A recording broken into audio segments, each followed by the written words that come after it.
Hello students. तो आप पढ़ रहे थे बच्चों 9वीं क्लास का 5वां लैसन फ्रांस की क्रांति। पिछली वीडियो पढ़िया सी आप फ्रांस की क्रांति जी शुरू हुई तो उत्थे किसका राज सी, लुई 16वें का बोरबो वंश का राज सी। तो अज आप पढ़ांगे क्रांति का आरंभ, शुरुआत कदों हुई क्रांति की, फ्रेंच रेवोल्यूशन की क्रांति की शुरुआत। तो इस दे लई की होया बच्चों 5 मई 1799 नूं लुई 16वें ने जिहड़ा वो की बुलाई प्रतिनिधि सभा की बैठक बुलाई, जिहड़ा कि फ्रांस दे विच की चल रहा सी, वित्ती संकट चल रहा सी, उसनूं दूर करने वास्ते 5 मई 1799 नूं लुई 16वें ने की बुलाई प्रतिनिधि सभा की बैठक बुलाई।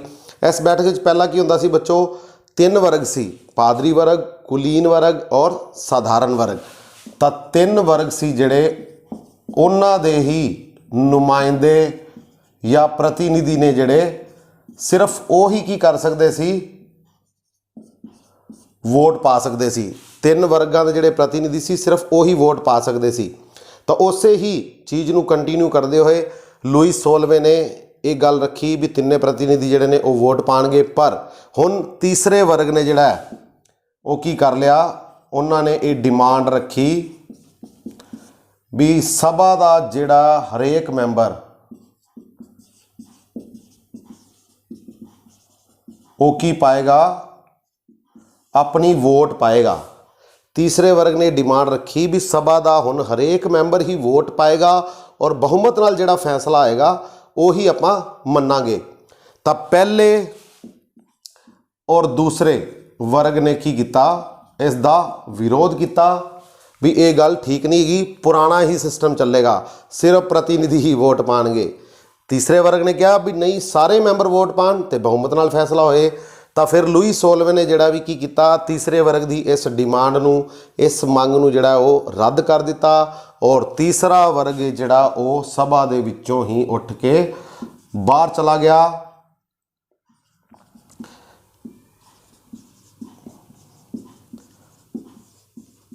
तीसरे वर्ग ने जिहड़ा वो बाईकाट कर दिता प्रतिनिधि सभा का। ठीक है बच्चों, 5 मई 1799 नूं लुई 16वें ने बैठक बुलाई प्रतिनिधि सभा की, जिहड़ा फ्रांस दे वित्ती संकट चल रहा है उसनूं दूर करने वास्ते। तो उस दे विच प्रतिनिधि जिहड़े सी तीनों वर्गां दे वो पहला वोट पाते सी, पर हुण तीसरे वर्ग ने कहा भी सारे मैंबर वोट पान, बहुमत नाल फैसला होवे। पर पहले तो दूजे वर्ग ने इस गल का विरोध किया। फिर लुई 16वें ने भी जिहड़ा तीसरे वर्ग की इस मंग नूं ठुकरा दिता। तो तीसरे वर्ग ने की करता, बाईकाट करता और वो सभा तो बाहर आ गए। और तीसरे वर्ग ने जिहड़ा तीसरे वर्ग ने की किया, 17 जून 1799 नूं राष्ट्रीय परिषद ऐलान कर दिता आपदे आप नूं।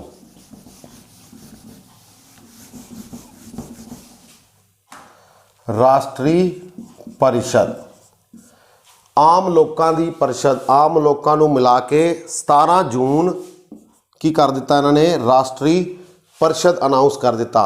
ये क्रांति वाल पहला कदम सी बच्चों। तो 17 जून को यह किया। तो फिर 20 जून को इन्होंने 1799 नूं की किया, टेनिस कोर्ट सौ, टेनिस कोर्ट ओथ। हाँ जी, बड़ा इंपोर्टेंट क्वेश्चन है बच्चों। तो 20 जून नूं एक टेनिस कोर्ट यार्ड दे विच की होया, ये सारे आम लोग इकट्ठे हुए किस दे खिलाफ, लुई 16वें के खिलाफ, उस दियां नीतियां के खिलाफ। और इन्होंने एक सौ चक्की भी असी सारे मिल के काम करांगे और सब तो पहला की बनावांगे, फ्रांस का संविधान बनावांगे। और इन्होंने सौ चक्की उस दे उपर हस्ताक्षर किए, जिसनों की कहा जाता है टेनिस कोर्ट 100। 20 जून 1799 नूं इन्होंने शुरू किया और ऐसे दिन तो ही संविधान के निर्माण का काम शुरू हो गया फ्रांस दे विच, जिहड़ा कि चलिया कदों तक, 30 सितंबर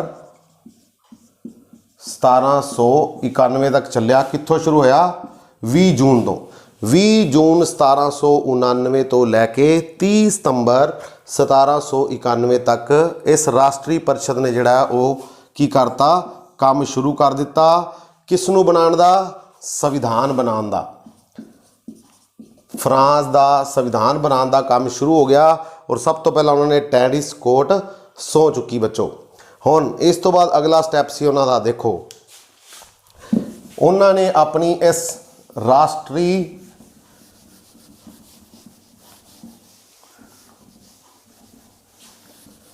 परिषद है जिहड़ी, सब तो पहला उन्होंने इसका नाम बदलता, की रखता, संविधान सभा। ये काम उन्होंने कदों किया बच्चों, 9 जुलाई 1799। राष्ट्रीय परिषद का नाम बदल के की कर दिता हुण, संविधान सभा या राष्ट्रीय संविधान सभा, 9 जुलाई 1799 नूं।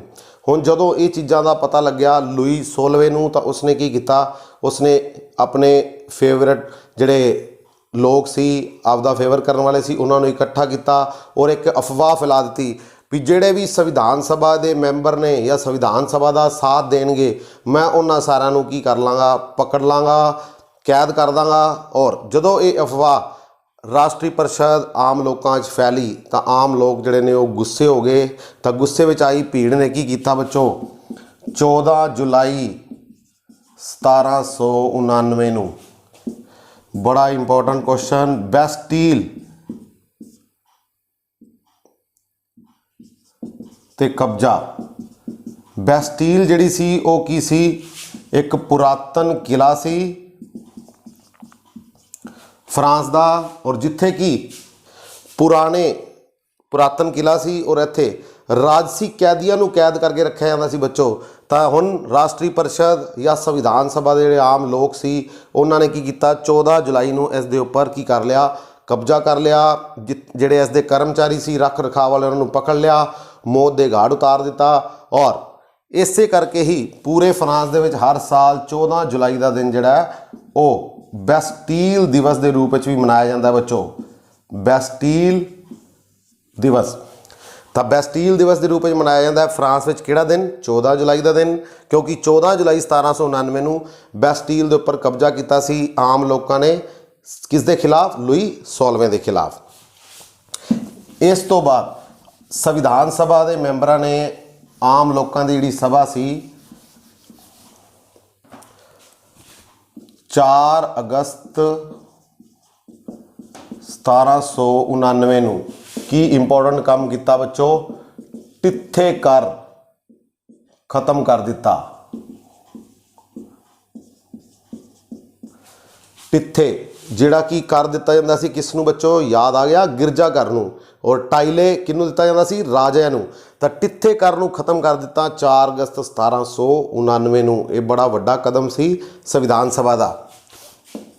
और 27 अगस्त 1799 नूं मनुखी अधिकारां दी घोषणा की।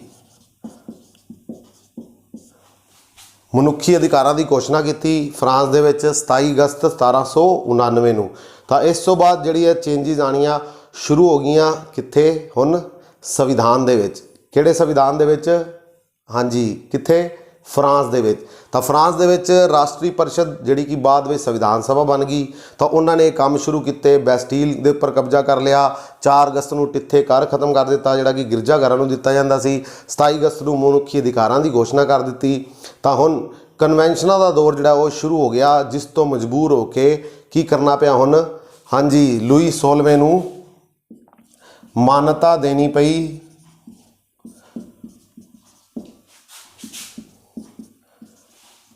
लुई 16वें ने संविधान सभा नूं की देती राष्ट्रीय मान्यता। तो 14 सितंबर 1791 नूं लुई 16वें ने संविधान सभा नूं के दी थी राष्ट्रीय मान्यता दे दी बच्चों, राष्ट्रीय मान्यता। कई बुक्स दे विच 3 सितंबर भी लिखी हुई है, ये तारीख 3 सितंबर 1791 नूं लुई 16वें ने जिहड़ी संविधान सभा काम कर रही सी तो उस नूं मान्यता दी, राष्ट्रीय मान्यता दे दी। ਤਾਂ ਇਸ ਤੋਂ ਬਾਅਦ ਸੰਵਿਧਾਨ ਸਭਾ ਦੇ ਜਿਹੜੇ ਮੈਂਬਰਾਂ ਨੇ ਉਹ 30 ਸਤੰਬਰ ਤੱਕ ਆਪਣਾ ਕੰਮ ਜਿਹੜਾ ਉਹ ਖਤਮ ਕਰ ਦਿੱਤਾ, 30 ਸਤੰਬਰ 1791 ਤੱਕ। ਔਰ ਉਹਨਾਂ ਨੇ ਕਿਹਾ ਜਿਹੜੇ ਵੀ ਸੰਵਿਧਾਨ ਸਭਾ ਦੇ ਮੈਂਬਰ ਨੇ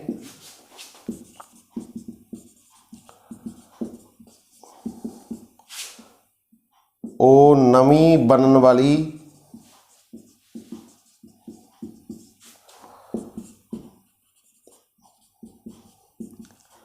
ਵਿਧਾਨ ਸਭਾ ਦੇ ਮੈਂਬਰ ਨਹੀਂ ਹੋਣਗੇ। ਹਾਂਜੀ, ਤਾਂ 30 ਸਤੰਬਰ ਤੱਕ ਇਹਨਾਂ ਨੇ ਸ਼ੁਰੂ ਕਦੋਂ ਕੀਤਾ ਸੀ ਕੰਮ? 20 ਜੂਨ 1799 ਤੋਂ ਰਾਸ਼ਟਰੀ ਪਰਿਸ਼ਦ ਨੇ ਕੰਮ ਸ਼ੁਰੂ ਕੀਤਾ ਸੀ, 30 ਸਤੰਬਰ ਤੱਕ ਕੀਤਾ। ਔਰ ਜਿਹੜੇ ਵੀ ਸੰਵਿਧਾਨ ਦੇ ਮੈਂਬਰ ਸੀ, ਇਸ ਸਭਾ ਦੇ ਮੈਂਬਰ ਸੀ ਰਾਸ਼ਟਰੀ ਪਰਿਸ਼ਦ ਦੇ, ਸੰਵਿਧਾਨ ਸਭਾ ਦੇ, ਤਾਂ ਉਹਨਾਂ ਨੇ ਕਿਹਾ ਸੀ ਵੀ ਜਿਹੜੇ ਵੀ ਮੈਂਬਰ ਨੇ ਉਹ ਦੁਬਾਰਾ ਉਹ ਮੈਂਬਰ ਨਹੀਂ ਬਣਨਗੇ। ਜਿਹੜੀ ਨਵੀਂ ਵਿਧਾਨ ਸਭਾ ਬਣਨ ਜਾ ਰਹੀ ਹੈ, ਕਿੱਥੇ? ਫਰਾਂਸ ਦੇ ਵਿੱਚ ਜਿਹੜੀ ਨਵੀਂ ਵਿਧਾਨ ਸਭਾ ਬਣਨ ਜਾ ਰਹੀ ਹੈ, ਤਾਂ ਪੁਰਾਣਾ ਕੋਈ ਵੀ ਮੈਂਬਰ ਉਸ ਦੇ ਵਿੱਚ ਸ਼ਾਮਿਲ ਨਹੀਂ ਹੋਏਗਾ। ਤਾਂ ਉਹਨਾਂ ਨੇ ਇਸ ਨੂੰ ਖਤਮ ਕਰ ਦਿੱਤਾ ਹੁਣ ਸੰਵਿਧਾਨ ਸਭਾ ਨੂੰ। ਕਦੋਂ? 30 ਸਤੰਬਰ 1791 ਨੂੰ ਬੱਚੋ। ਇਸ ਤੋਂ ਬਾਅਦ ਵਿਧਾਨ ਸਭਾ ਬਣੀ ਫਰਾਂਸ ਦੇ ਵਿੱਚ 1 ਅਕਤੂਬਰ 1791 ਨੂੰ। 1 ਅਕਤੂਬਰ 1791 ਨੂੰ ਵਿਧਾਨ ਸਭਾ ਦਾ ਗਠਨ ਹੋਇਆ। ਔਰ ਇਸ ਤੋਂ ਬਾਅਦ ਨੈਸ਼ਨਲ ਕਨਵੈਨਸ਼ਨ ਸ਼ੁਰੂ ਹੋ ਗਈਆਂ, ਜਿਹੜੀਆਂ ਕਿ 21 ਸਤੰਬਰ 1792 ਤੋਂ ਸ਼ੁਰੂ ਹੋਈਆਂ ਔਰ 26 ਅਕਤੂਬਰ 1795 ਤੱਕ ਚਲੀਆਂ ਬੱਚੋ।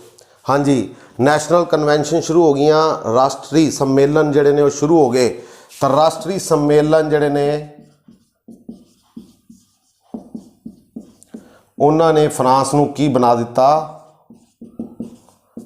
ਹੁਣ ਗਣਤੰਤਰ।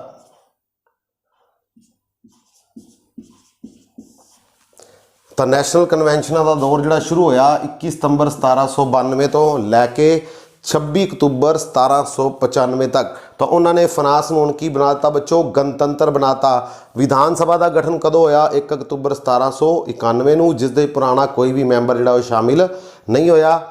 ਤਾਂ ਰਾਸ਼ਟਰੀ ਸੰਮੇਲਨ ਸ਼ੁਰੂ ਹੋ ਗਏ, ਕਨਵੈਨਸ਼ਨ ਸ਼ੁਰੂ ਹੋ ਗਈਆਂ। ਤਾਂ ਇਹਨਾਂ ਕਨਵੈਨਸ਼ਨਾਂ ਨੇ ਜਿਹੜਾ ਕੀ ਕਰ ਦਿੱਤਾ? ਹੁਣ ਫਰਾਂਸ ਨੂੰ ਕੀ ਬਣਾਤਾ? ਗਣਤੰਤਰ ਬਣਾਤਾ। ਲੂਈ 16ਵਾਂ ਜਿਹੜਾ ਕਿ ਸਹਾਇਤਾ ਮੰਗ ਰਿਹਾ ਸੀ ਪਰਸ਼ੀਆ ਤੋਂ, ਆਸਟਰੀਆ ਤੋਂ, ਤਾਂ ਉਹਨਾਂ ਦੇਸ਼ਾਂ ਦੇ ਖਿਲਾਫ ਹੋ ਗਏ ਫਰਾਂਸ ਦੇ ਲੋਕ। ਛੋਟੇ ਛੋਟੇ ਟੁਕੜਿਆਂ 'ਚ ਵੰਡ ਗਈਆਂ, ਸੈਨਿਕ ਬਣ ਗਏ, ਆਪਣੇ ਆਪ ਹੀ ਆਪਣੀ ਮਰਜ਼ੀ ਨਾਲ ਸੈਨਾ ਵਿੱਚ ਸ਼ਾਮਿਲ ਹੋਣ ਲੱਗ ਗਏ ਲੋਕ। ਤਾਂ ਉਹਨਾਂ ਨੇ ਵਿਦਰੋਹ ਕਰਤਾ ਕਿਸ ਦੇ ਖਿਲਾਫ? ਲੂਈ 16ਵੇਂ ਦੇ ਖਿਲਾਫ। ਔਰ ਇਹਨਾਂ ਸਾਰਿਆਂ ਦੇ ਵਿੱਚ ਜਿਹੜਾ ਇੱਕ ਬਹੁਤ ਵੱਡਾ ਕਦਮ ਬਾਹਰ ਨਿਕਲਿਆ। ਤਾਂ ਉਹ ਗਣਤੰਤਰ ਬਣਨ ਤੋਂ ਬਾਅਦ ਕੀ ਬਣਿਆ?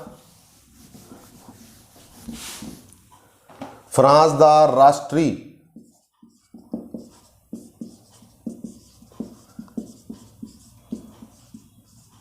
ਗੀਤ ਲਿਖਿਆ ਗਿਆ। ਕਦੋਂ? 1792 ਨੂੰ।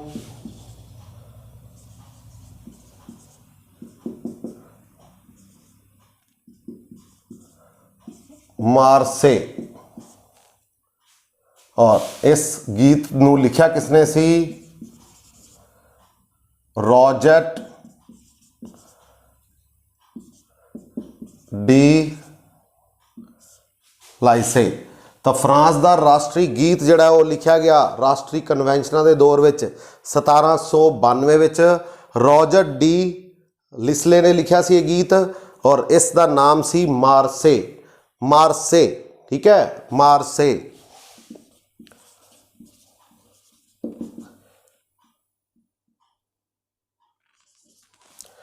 ਤੁਸੀਂ ਯਾਦ ਰੱਖ ਸਕਦੇ ਹੋ ਵਾਰਸੇ, ਵਰਸਾਏ।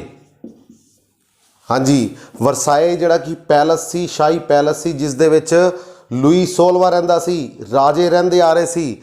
ਵਾਰਸੇ, ਮਾਰਸੇ, ਇਸ ਤਰੀਕੇ ਨਾਲ ਯਾਦ ਰੱਖ ਸਕਦੇ ਹੋ। ਫਰਾਂਸ ਦਾ ਰਾਸ਼ਟਰੀ ਗੀਤ ਮਾਰਸੇ ਔਰ ਵਾਰਸਾਏ। ਵਰਸਾਏ ਮਤਲਬ ਜਿਹੜਾ ਕਿ ਪੈਲਸ ਸੀ, ਪੈਲਸ, ਠੀਕ ਹੈ ਨਾ। ਤਾਂ ਪੈਲਸ ਸੀ ਜਿਸ ਦੇ ਵਿੱਚ ਕੌਣ ਰਹਿੰਦਾ ਸੀ? ਲੂਈਸ 16ਵਾਂ ਔਰ ਉਸਦਾ ਪਰਿਵਾਰ। ਇਸ ਤਰੀਕੇ ਨਾਲ ਯਾਦ ਰੱਖ ਸਕਦੇ ਹੋ। ਰੋਜਰ ਡੀ ਲਿਸਲੇ ਇਸਨੇ ਇਹ ਗੀਤ ਲਿਖਿਆ ਹੈ, ਰੋਜਰ ਡੀ ਲਿਸਲੇ, ਔਰ ਗੀਤ ਦਾ ਨਾਮ ਹੈ ਮਾਰਸੇ ਵਾਰਸਾਏ। ਤੋਂ ਯਾਦ ਰੱਖ ਸਕਦੇ ਹੋ ਕੋਰਲੇਟ ਕਰਕੇ। ਔਰ ਦੂਸਰੀ ਗੱਲ ਹੋਈ ਮੌਤ ਦੀ ਸਜ਼ਾ ਦਿੱਤੀ ਗਈ ਕਿਸ ਨੂੰ? ਲੂਈ ਨੂੰ ਅਤੇ ਉਸ ਦੀ ਵਾਈਫ ਨੂੰ 21 ਜਨਵਰੀ 1793 ਨੂੰ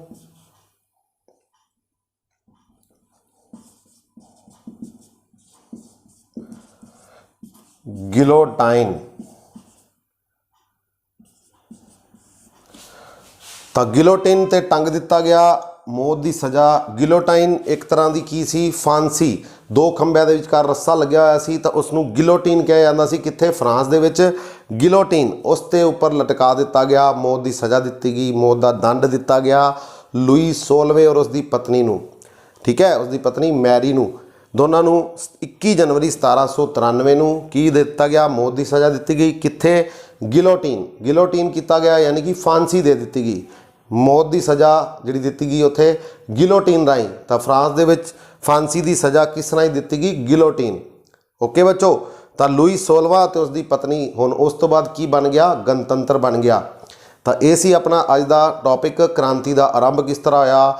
ਬੈਸਟੀਲ ਜੇਲ੍ਹ ਤੇ ਕਦੋਂ ਅਧਿਕਾਰ ਕੀਤਾ? ਟੈਨਿਸ ਕੋਰਟ ਦੀ ਸਹੁੰ ਕਦੋਂ ਚੱਕੀ? ਰਾਸ਼ਟਰੀ ਪਰਿਸ਼ਦ ਨੇ ਕੰਮ ਕੀਤਾ ਸੰਵਿਧਾਨ ਬਣਾਉਣ ਦੇ ਵਿੱਚ। ਉਸ ਤੋਂ ਬਾਅਦ ਨੈਸ਼ਨਲ ਕਨਵੈਨਸ਼ਨ ਹੋਈਆਂ ਤਾਂ ਜਿਸ ਦੇ ਵਿੱਚ ਗੀਤ ਲਿਖਿਆ ਗਿਆ, ਰਾਸ਼ਟਰੀ ਗੀਤ ਫਰਾਂਸ ਦਾ, ਔਰ ਮੌਤ ਦੀ ਸਜ਼ਾ ਦਿੱਤੀ ਗਈ ਲੂਈ 16ਵੇਂ ਨੂੰ। ਅੱਗੇ ਪੜਾਂਗੇ ਆਪਾਂ। ਉਸ ਤੋਂ ਬਾਅਦ ਫਰਾਂਸ ਦੇ ਵਿੱਚ ਜੈਕੋਬਿਨ ਕਲੱਬ ਦਾ ਔਰ ਡਾਇਰੈਕਟਰੀ ਦਾ ਰਾਜ ਹੋਇਆ। ਫਿਰ ਨੈਪੋਲੀਅਨ ਆਇਆ। ਠੀਕ ਹੈ ਬੱਚੋ। ਤਾਂ ਮਿਲਾਂਗੇ ਅਗਲੀ ਵੀਡੀਓ 'ਚ ਨਵੇਂ ਟੌਪਿਕ ਦੇ ਨਾਲ। ਨਵਾਂ ਭਾਗ ਅਗਲਾ ਫਰਾਂਸ ਦਾ। ਗਿਲੋਟਿਨ ਤੋਂ ਬਾਅਦ ਕੀ ਆਏਗਾ? ਹਾਂਜੀ, ਡਾਇਰੈਕਟਰੀ ਦਾ ਰਾਜ, Jacobin club. Okay, thank you.